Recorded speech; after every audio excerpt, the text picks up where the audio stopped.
Dr. Bayyaan.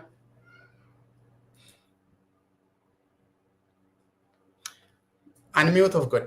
Unmute godheer ni dhaga'ama. Okay. Andaka Dr. waa'ee eebbaa kana godheen beeku garuu diduus hin barbaadu yeroo gubunnu irra jiru walga'iin keenya kan milkii nuuf haa ta'u kaayoon lafa kaayannee sagantaan lafa kaayannee nuuf haa milkaa'u Oromoon haa milkaa'u waan nu affeertaniifis galatooma kanu. Ameen. Ulfaadhaa horaa bulaa umrii dheeradhaa isiniin jenna. Akkaatuma sagantaa keenyaan hirmaattota ni beeksisaa. Hirmaattonni waltajjii kanaa maqaan isaanii waamamuu qabaa. Jalqabarra namoonni argamanii nu faana jiran isaaniin tarreessee ibsaa. Jaarmiyaa irraa yoon ka'ee abaaboo oboo bakka bu'uudhaan Jaalxaa Abdii dhiyaataniiru. Hooggansi dhaabaa haala nageenyaaf haala garaagaraa irraa kan ka'e kallattiin hirmaachuu waan hin dandeenyeef Jaalxaa bakka buusaniiru.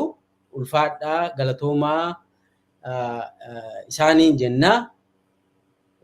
Gama biraanis Profeesar Mahammad Hassan hayyuu buleeyyii keessaa nu gidduutti argamu. Profeesar Asaffaa Jaalataa hayyuu buleeyyii keessaa nu keessatti argamu, nu waliin argamu.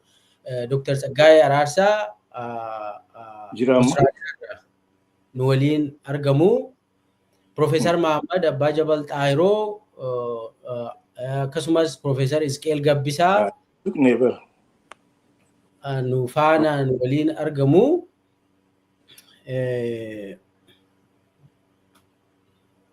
Akkasuma Obbo Jarwaar Mahammadis waltajjii kana irratti nu argamanii jiru, nu waliin jiru. Obbo Baqqalee Garbaas waltajjii kana irratti nu argamanii jiru. Baay'ee guddaa isaan galateeffannaa.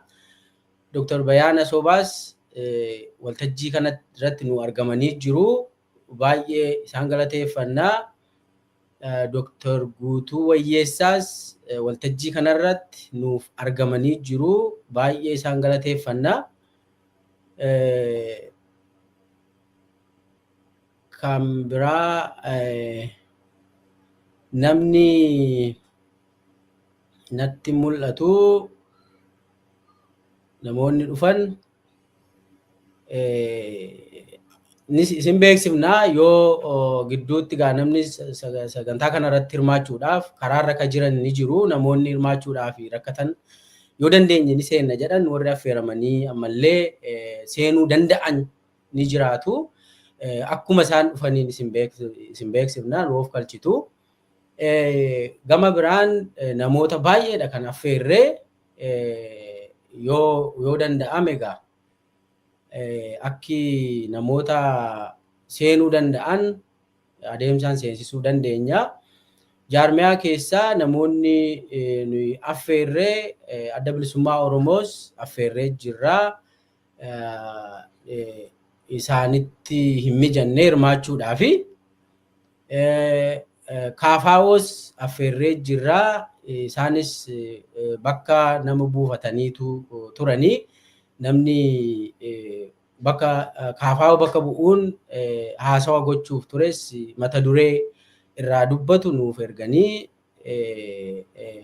har'a garuu hirmaachuu akka hin dandeenye nu beeksaniiru. Isaan galateeffannaa. Namoonni gidduutti yoo seenaniif Aadde Tsadaalee Lammaas affeerree jirra.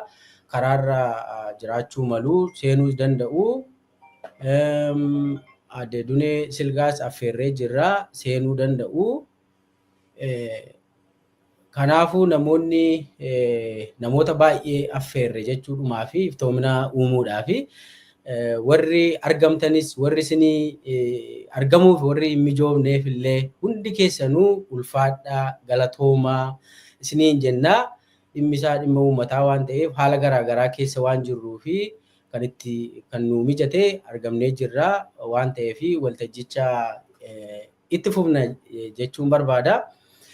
Ani kanumaan erganii haasawa koo beeksisuu xumuradhee gara haasawa simannaa fi kaayyoo waltajjii beeksisuutti isin ceesifna.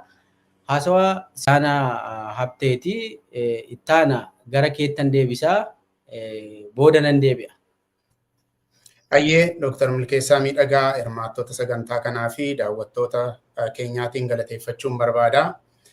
Hayyootni Oromoo fi hooggantoonni siyaasaa akkasumas bakka bu'aa ABO WBO waamicha Horna Conversation kabajuun waltajjii kanarratti waan argamtaniif galatoomaa isiniin jechuu barbaanna.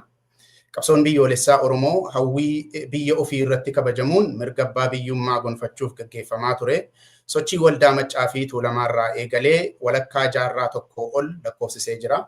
Barri itti ijoolleen Oromoo muraasni waldammaqsuudhaan adeemsa keessa gara qabsoo ijaaramaatti ce'an kun yeroo itti eenyummaan saba Oromoo lafarraa baduuf ture akka ta'e ni beekama. Bu'aa bayii bara dheeraa booda qabsoon kun eenyummaa saba Oromoo baraaruu irra darbee bu'aan inni buuse keessaa muraasni tokko dammaqinni siyaasaa xinnoo ture garmalee bal'isee guddiseera. Lama qabsoon Oromiyaa cunqursaa jalaa baasuun deebisanii ijaaruu sabootaa qaroo Oromootiin eegalee akkaataa Oromoon hawwetti ta'uu baatus lafarratti daangaan Oromiyaa sararamee fi mootummaanis hundeeffameera. Sadii guddina afaan Oromoo ilaalchisee afaanichi duraan kan dhokatanii ittiin mana keessatti walitti hasaasanii fi dirree irratti dubbachuuf kan qaana'anii boquu itti cabsatan irra daran guddatee hojii irra oolmaasaa dadhabaa ta'us afaan bulchiinsaa fi barnootaa, afaan miidiyaa fi teeknooloojii, afaan mana murtii fi siyaasaa, kan aartii fi kalaqa garaagaraa ta'eera. Afraffaa qabsoon Oromoo kan bakka garaagaraatti ciccitee bifa fincila qonnaan bultootaa fi barattootaan gaggeeffamuurraa gara qabsoo paartii ijaarameetti ce'eera. Haa ta'uyyuu malee rakkoo keessoo fi dhiibbaa alaarraan kan ka'e qabsoon kun dantaa saba Oromoo akka karoorfamee eegalametti hamma har'aatti galma hin gahin jira. Yeroo har'aa kana Oromoon bakka kamiyyuu caalaa cunqursaa fi gadadoo hamaa jala galee jira. Miidhama sirni Abiy Ahmed Oromoo fi Oromiyaa irraan ga'ee fi ammallee itti fufee jiru bifa walitti silsilamaa shanitti qoodnee ilaaluu dandeenya. Tokkoffaa mirga lubbuun jiraachuu gaaffii jala galuu lammiilee Oromoo. Baroota torban darban keessa sirni Abiy Ahmed Oromiyaa keessatti namootni dhuunfaa dhalataa Oromoo ta'an adda baba'iitti rashansiisuun suursagaleen waraabanii numara ilaalchisaa akka ba'an ni beekama. Ajjeechaan jumlaa Oromiyaa keessatti sirnichaan raawwatamu baay'achuurraan kan ka'e akka oduu haaraatti dhiyaachuun isaa laafeera. Dhoksaatti ajjeesanii gatuu fi hidhaa keessaa baasanii ajjeesuun sirnicha biratti akka hojmaataatti ilaalamaa jira. Nama nagaa manaa baasanii ajjeesuun seeraa fi qajeelfama bittaa sirnichaati. Abboota gadaa dabalatee hooggantoota aadaa fi siyaasa Oromoo dhuunfaa fi jumlaan ajjeesuun xumura dhabeera. Buqqa'iinsi uummataa marsaa hedduudhaan Oromiyaa keessatti raawwatameera, raawwatamaas jira. Buqqa'iinsi uummataa kun daangaa akka hin qabnes argamaa jira. Oromiyaa keessatti namni nagaan bahee hin galu. Qe'een Oromoo dhiiga uffateera. Ni shororkaa. Dhiittaan mirga dhala namaa Oromiyaa keessatti raawwatamu biyyattii keessatti hiriyaa hin qabu. Yakki Oromoo irratti waggoottan torban darban kana raawwatame ulaagaalee yakka waraanaa, yakka farra namoomaa fi yakka shororkeessummaa mootummaa akka guutu qorannoon jaarmiyaalee garagaraan dhiyaate ni mirkaneessa. Kanarraan kan ka'e ilmaan Oromoo kumaatamaan qawwee kaasanii waraana bilisummaa Oromootti dabalamuun gaaraa fi gammoojjii keessaa qabsaa'aa jiru. Lammaffaa Pirojektii tokkummaa saba Oromoo miidhuu. Sirni Abiy Ahmed bu'uura aangoo isaa kan godhate keessaa tokko tokkummaa Oromoo diiguuf tarkaanfilee garaagaraa fudhachuudha. Tokkummaa Oromoo dhiigaa fi lafee abbootii fi harmeewwaniin ijaarame Abiy Ahmed akka diina sirna isaatti lakkaa'uun Oromoo gandaa fi amantiin qooduun hojmaata godhateera. Sirnichi saba Oromoo gandaa fi amantaan qoqqooduu pirojektii godhatee humna namaa fi bajata ramadee baroota torban darban keessa hojjechuudhaan siyaasa irra darbee ummaticha dadhabsiisuudhaan bu'aa buufataa jira. Haa ta'u malee uummanni Oromoo diddaa sirna kana irratti gaggeessaa jira. Tokkummaa isaa irrattis cichaa jira, qawweedhaanis falmachaa jira. Sadaffaa, miidhama diinagdee Oromoo fi Oromiyaa irra ga'aa jiru. Miidhama diinagdee sirni kun uume irraan kan ka'e hiyyeessi Oromoo tasuma waan nyaatee bulu dhabuun waan namni hundi beeku waan ta'eef kana gadi fageenyaan tarreessee yeroo keessan hin fudhadhu. Oromoonni galii giddu galeessaa qabu jedhaman hedduun hiyyoomaniiru. Dureessonni Oromoo hedduun qabeenyi isaanii miidhamee danqaa keessa galanii jiru. Walumaa galatti diinagdeen Oromoo fi Oromiyaa haala suukanneessaadhaan miidhamaa jira. Afraffaa, aadaan namoomaa Oromoon qabu miidhamaa jiraachuusaa. Miidhama sirni Abiy Ahmed akka sabaatti Oromoo irraan ga'e keessaa kan namni hundi arge isaan ani armaan olitti isin yaadachiise. Kanneen ta'anis miidhamni baay'een keenya xiyyeeffannaan hin ilaalle jira. Innis baay'ina miidhama garagaraarraan kan ka'e barsiifatnii fi aadaan Oromoo namoomaa jiruu fi jireenya fardiif akka gaggeeffamaatti tajaajilan miidhamaa jiraachuu isaaniiti. Aadaa Oromoo keessatti biqiltuun ulfina qaba. Seera malee hin muramu. Lubbuun namaa ulfina guddaa qaba. Nama rakkate gargaaruun waliif na'uun aadaa Oromoo keessatti bakka guddaa qaba. Sirna ajjeechaa fi saamichaa, sirna malaammaltummaa fi sobaa Abiy Ahmed Oromiyaa keessatti diriirserraan kan ka'e aadaa fi barsiifatni Oromoo sona jireenyaa fardii ta'an marti utuu hin beekamin moggaatti dhiibamaa jiru.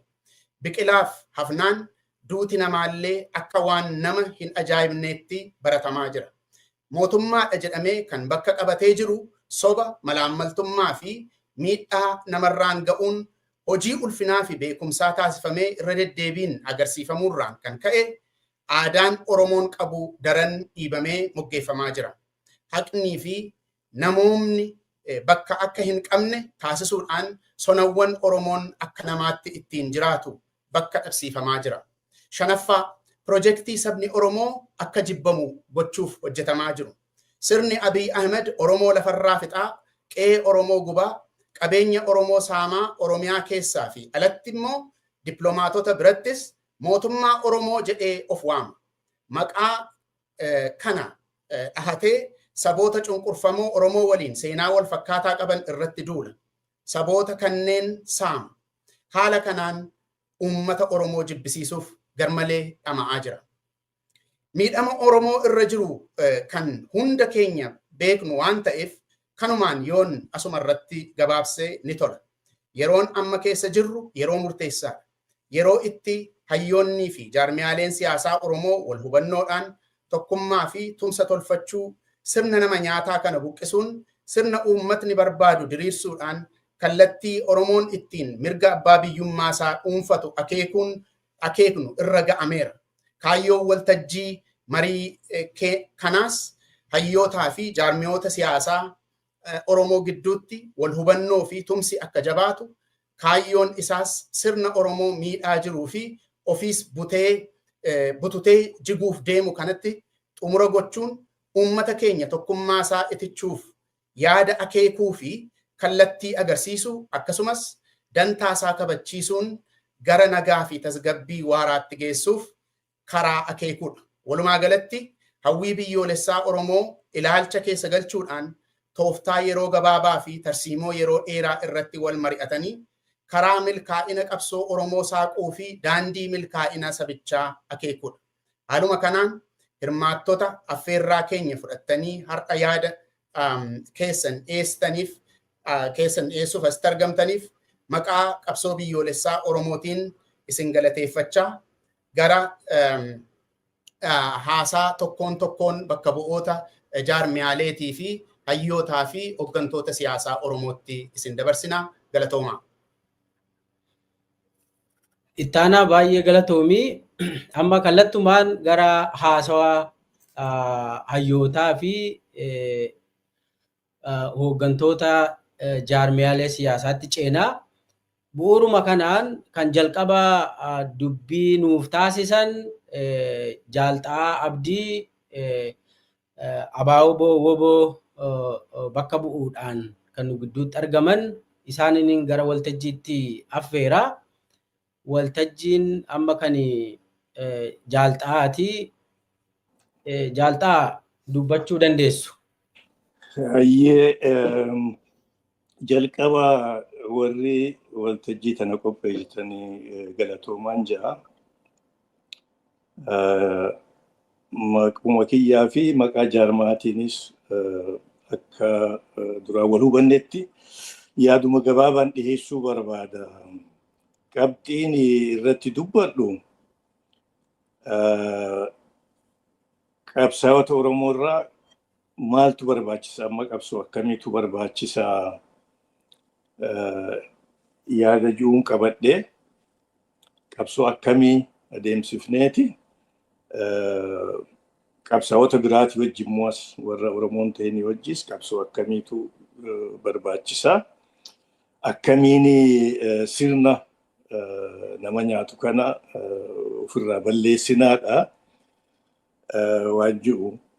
Ka jalqabaa qabsoon ABO'n karaa hidhannoo haa falmuu malee qabsoon karaa hundumaati qixxee deemuu qabdi. Karaa dippiloomaasii, karaa aadaa, karaa miidiyaa akka isinuutti jirtan kana karaa hundumaa sirrooftee itti fufuu qabdi. Keessattuu warri karaa nagaa hojjetu, karaa nagaatti hojjenna jedhan qabsoo hidhannoo duukaa akka injifannoon dhihaatu taasisuuf cimuu qaban, warri karaa nagaa hojjetus qooda guddaa qaban jechuufi. Akkasumatti maqaa qabatanii taa'uu miti jaarmaa ofii qaceelchu dura. Jaarmayni yoo ifi sirna qabaate akeeka qabu galiin gahaa hooggansi teamwork dhugaa tolfatee sagantaadhaan hojii uummataa duukaa bu'uutu irra jira. Dhugumaa warri karaa nagaa hojjetu riiskii gurguddaa keessa jiran. Diina harka akka nama jiruuti. Akkasuma hojii garuu eega seeraan hojjechuun hayyamame cimanii hojjechuutu irraa barbaachisa. Jaarmayoonni hundinuu amma wanti irratti wal falman guddaan jiraachuu qabu. Maaliif yoo jenne qabsoon hanga har'aa deemaa turte injifannoo gurguddoo argamsiifte keessaa injifannoo bara 1991 ammas heera amma jiru mirkanoofte karaa polotikaa garaagarummaan guddoon hin jirtu jechuufi. Jaarmayoonni heeruma jiru saganteeffatanii akka common platform qabatanii yoo deeman guyyaan injifannoo dhihaachuu akka danda'u beekanii hojii isaanii immoo sirnaan hojjechuutu irraa eegama. ABO madditti uummata kakaasuu, jaaruu, hamilchiisuu karaa aadaatis yoo ta'e akka agarruutti waggaa 30 caalaa Oromiyaan ijaaramtee jirtu.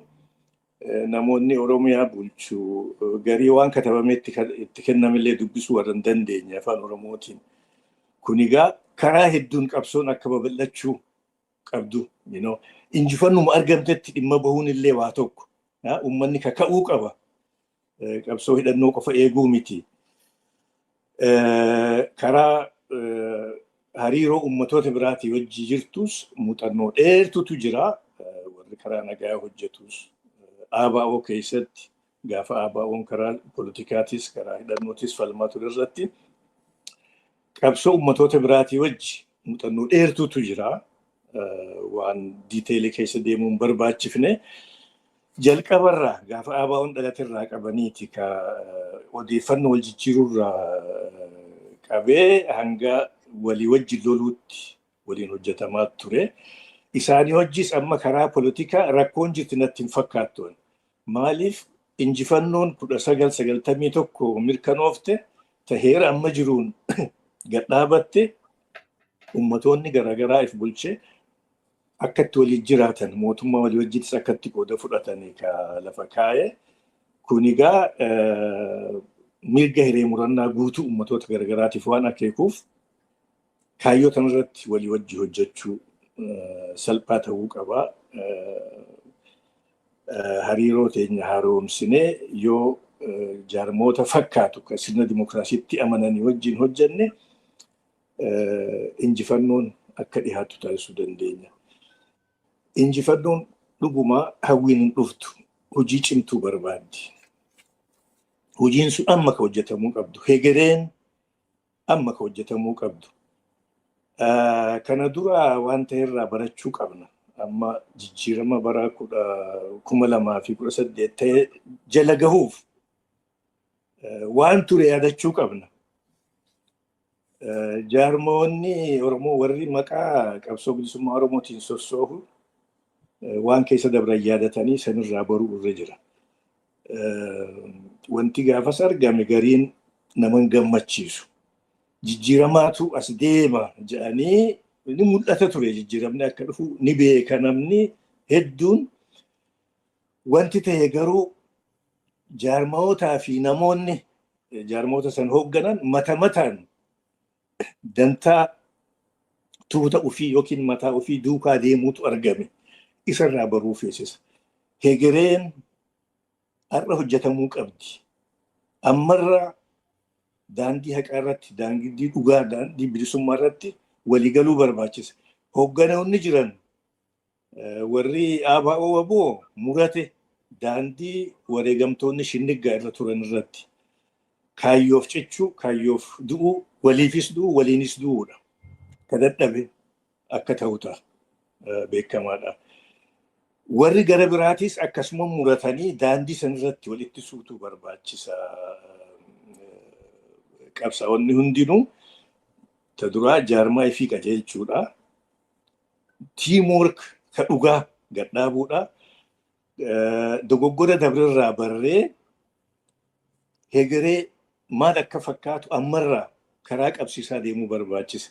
Walii wajji hojjechuun sagantaa walii wajji warra kaayyoo fakkaataa qabu wajji hojjechuutis ammarraa itti deemuu qabna.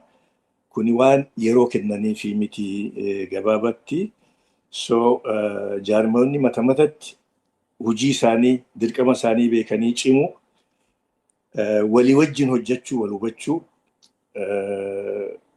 jaarmootaa fi sochii kaayyoo fakkaataa qabu wajjin hojjechuu, dogoggora dabrirraa barree ammarraa common platform ka jennu kana ka Oromootis ka warra akeeka fakkaataa qaba wajjin ammarraa irratti hojjechuu barbaachisa. Hawwiin wanni argamu hin jiru. Kanaafif qopheessuu qabnaan jaa kanumaan irraa dhaamsa kiyyaadha. Jaaltaa baay'ee ulfaadhaa. Sa'aatii jiru baay'ee nu hambiftanii ulfaadhaa kabajamaa isiniin jennaa.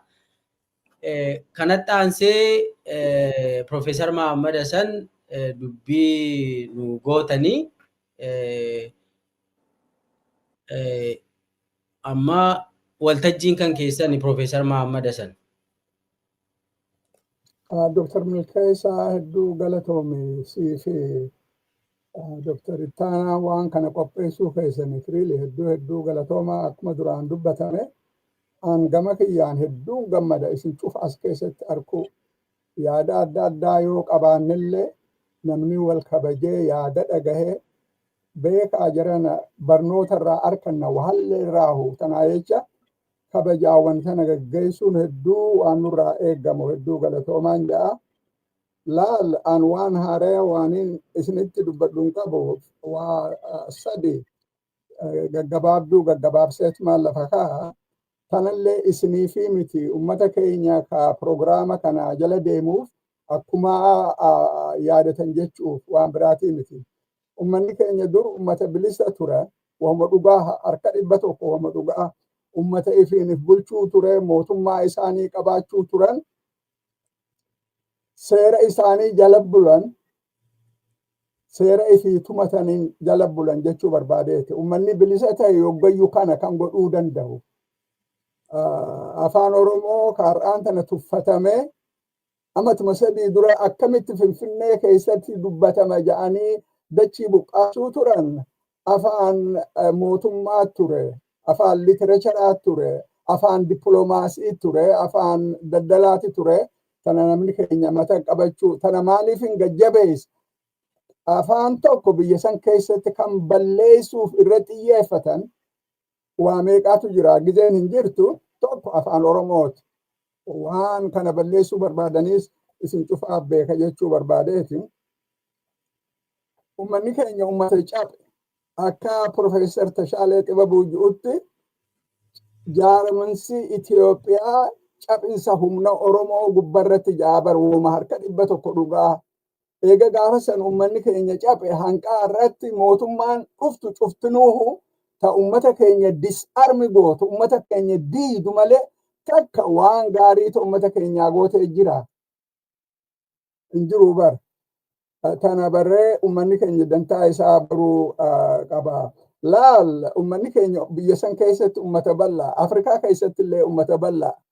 Ummata miliyoona 50tti tilmaamamu tokko sanii olii hujaa mee eessa jira miliyoonni 50 kaifi mootummaa isaan qaban ni jira ummata keenya malee tuffiin tanaa gadii ni jirti waa'uma jiraa maqaa OPDOtiin ka jiru bar ni diina ja'anii qopheessanii fixatanii jiranii Oromiyaas ni diina jechuudha. Tun maal jechuu barbaadeeti hanqamte akka ummata keenya tuffatan dur tuffii ture daranuu warri har'aan tana bilisiginnaaf hin jiru warra duraan dhiiga ummata keenyaatiin jiraachuu ture eega mootummaa qabatan galgalaa ganama dalagaan isaanii ummata keenya fixu isin cufaa beeka har'a tana balleessinaa. Laal Oromiyaan kan jaaramte dhiigaa fi lafee ummata keenyaatiin kayoggaa dheeraa 1960 irraa kaasee hanga 1991-92tti ummata keenya meeqaatu wareegame san duraas hedduu wareegame sanii har'aan tana ni balleessinaa. Maaliif balleessuu barbaadan diiganii basically har'aan tana bar Oromiyaan strictly speaking hin jirtu diigamteeti jirti. Tana bira dabranii kilastaratti ummata biyya addaan facaafnaa jedhanii kilastara eenyu ka baase yaad Birhaanuu Naggaati. Basically isin cufaa beeka je'eetiin abdii godha. Uummanni bal'aan kun dila kana tuffatamuun honest to God qaaniin akkanaan jirtu maaliif tuffatamne humna waan hin qabneef uummanni tokko yoo humna qabaachuu baate addunyaa irratti gatii takka illee hin qabdu waa takka illee godhuu hin danda'u. Dachiin Oromiyaa dachii qabeenya qabdu eenyu ka faayidaa irraa harkatu uummata keenya. Tanaa jecha tana mata qabatanii akkamitti uummata keenya karaa humnatti jijjiiruu dandeenya.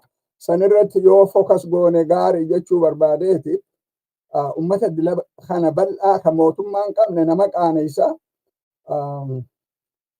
sanbira dabra ummanni tokko yoo if kabajuu baate afaan isaa kabajuu baate aadaa isaa kabajuu baate namummaa isaa kabajuu baate bar ifiin if balleessa namni if tuffatu xiqqaa guddaa si tuffata yoo ati if tuffatu eenyu ka aadaa teenya namummaa keenya afaan keenya akka afaan biratti dagaaguun qabu yoo nuti dirree baafnee lallabnee dubbachuu baanne eenyutu dubbata. Tanaa jecha tana irratti yaaduu nu barbaachisa jechuu barbaadeeti gizee isinirraan fudhadhu. Laalan personally akka dhugati hedduu na yaachiftu uummanni keenya Gujii keessatti yogguu dhumu, Wallaggatti yogguu dhumu, Baaleetti yogguu dhumu, Shawatti yogguu dhumu, almost everywhere Wallootti yogguu dhumu gamaa gamanatti laala 2015, 16, 17, 18 wani nu garsiise uummanni keenya walii dirmachuu akka danda'u walii dirmatanii yoo bakka takkatti badiin taate ta'uu hin qabdu jedhanii uummanni lafaa ka'ee sagalee isaanii dhageessisuu danda'an. Sani mootummaan EPRDF gadhiiftee akka jarri abaaramaan kun dhufee qabatu ka goosise tokkummaa uummata keenyaati. Har'aan tana yogguu namni keenya gamaa gamana akkanatti dhumu walii dirmachuu dhabuun gaafii hedduu nama kaafte. Uummanni waliin dirmanne tokko tokkoon bada seenaa ilma namaa keessatti tanuma kan barruu bara.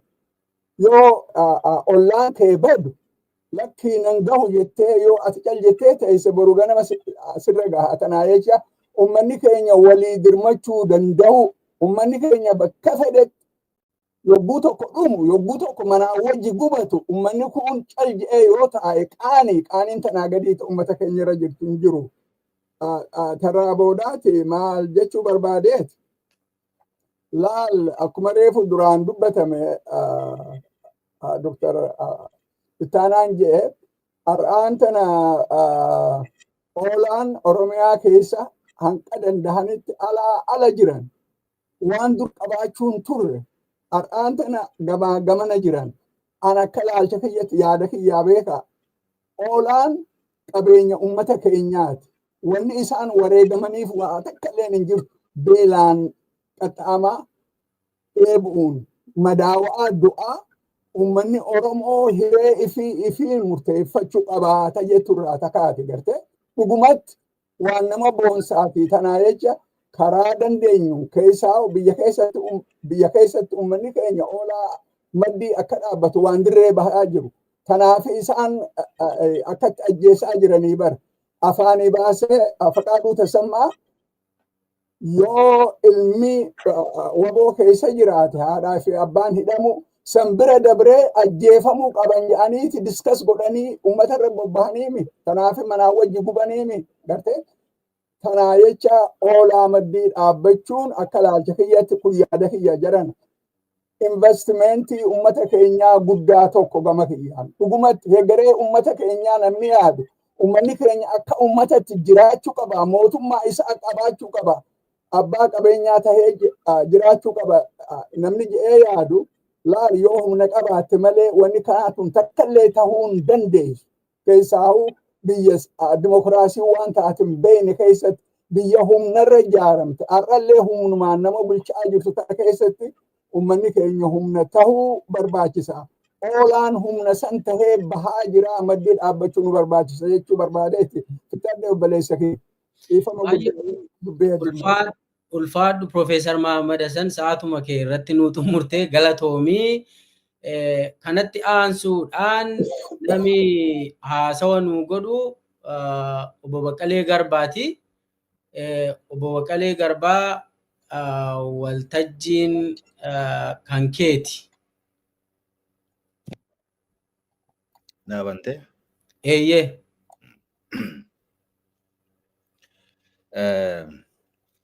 Duraan dursee namoonni waltajjii kana qopheessitan galatoomaa jechuun barbaada. Guyyaan kun guyyaa seena qabeessa jedheetiin amanaa.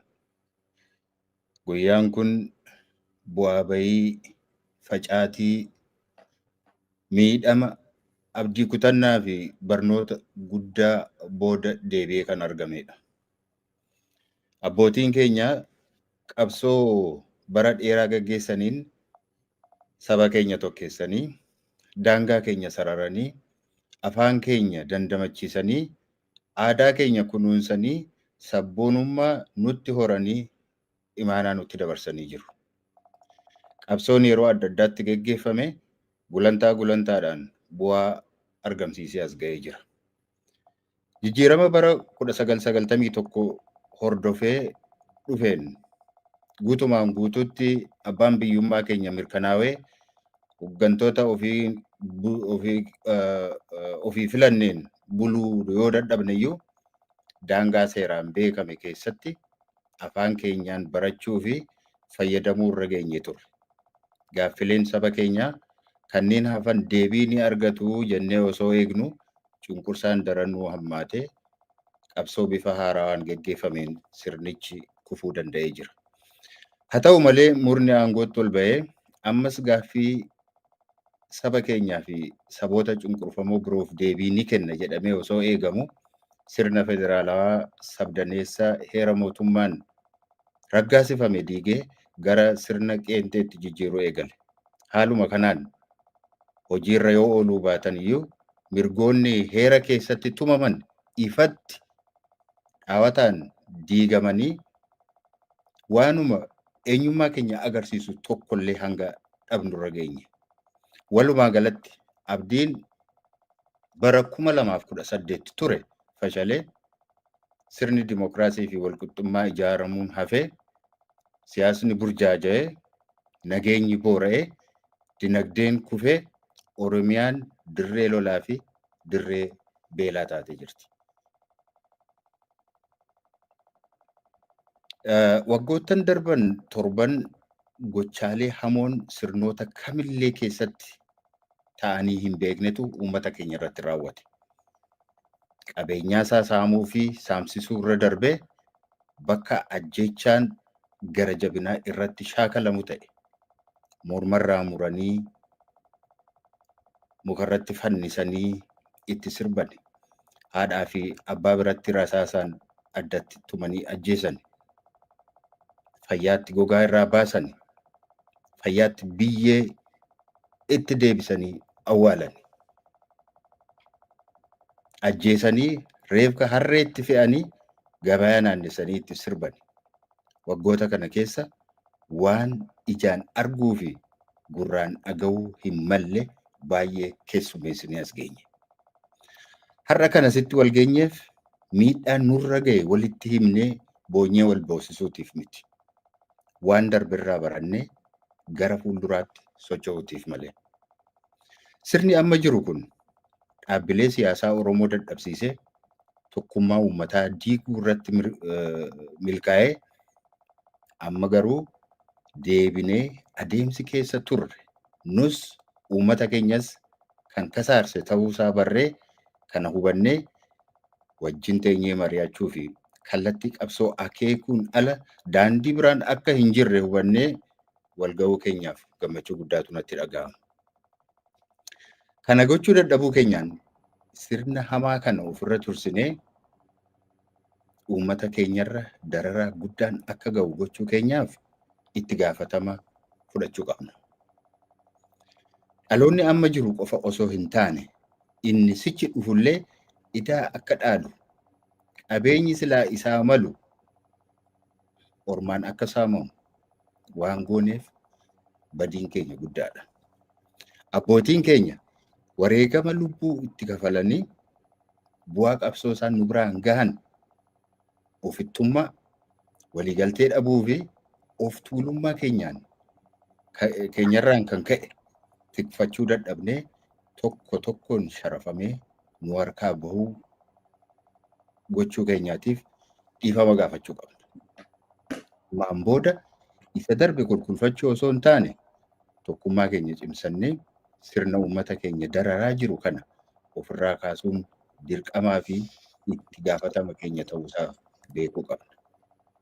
Qabsaa'onni fi beektonni Oromoo tokkummaa walgeettii kanaatiin har'a mirkanaa'e tokkummaa keenya cimsannee daran itichannee uummattoota cunqurfamoo biroo waliinis hariiroo keenya tolfannee qabsoo isa xumuraa gaggeessuuf waadaa walii seennee bahuu qabna jedheetiin amana. Galatooma. Obbo Baqqalee Garbaa yeroo si kenname dursitee baay'ee nu xumurtee jirta. Ulfaadhu baay'ee galatoomii siin jennaa. Haaluma kanaan akkaataa sagantaa qabanneen itti aanee Obbo Jawaar Mahammad dubbii nuuf taasisa.